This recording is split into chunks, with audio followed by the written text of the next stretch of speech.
শুধু আজকের রাত, কাল থেকে আবার এক মুঠো বের করব। শ্যাম কূপের ভিতরে লোটা নিয়ে নামে। সে লোটা সোনার সিক্কে ভর্তি করে যতটা সম্ভব। যেই সে লোটা ভর্তি করেছে, মাটি প্রচণ্ড কেঁপে ওঠে। আকাশে বিদ্যুৎ কুরকুর করে। লোভী মানুষ, তুমি আমার শর্ত ভেঙেছ।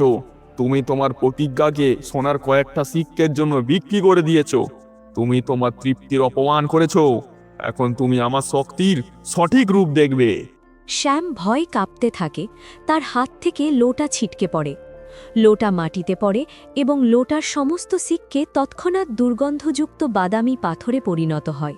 না, এটা কি হচ্ছে? সব পাথর হয়ে গেছে। এটা হতে পারে না।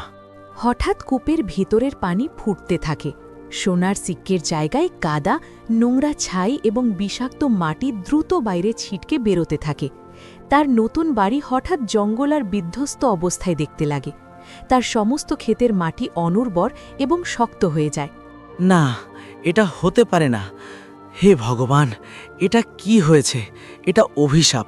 আমি নিজের কবর খুঁড়েছি। আমি গৌরীর কথা শুনিনি। শ্যাম দ্রুত ছুটে বাড়ি আসে। গৌরী বাড়ির বাইরে দাঁড়িয়ে। সে সব দেখেছে।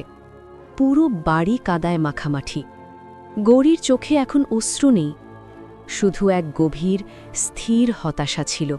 আপনি এটা কি করলেন? আমি তো আপনাকে বারণ করেছিলাম।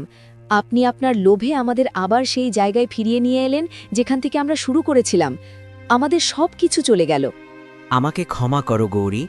আমি সেই ধনের চকচকে ভাবে অন্ধ হয়ে গিয়েছিলাম। আমি ভুলে গিয়েছিলাম যে লোভের মুঠো কখনো খালি থাকে না, সেটা সবসময় দুঃখ এবং ধ্বংসে ভরা থাকে। আমি সাহুকার থেকেও বেশি লোভী হয়ে গিয়েছিলাম।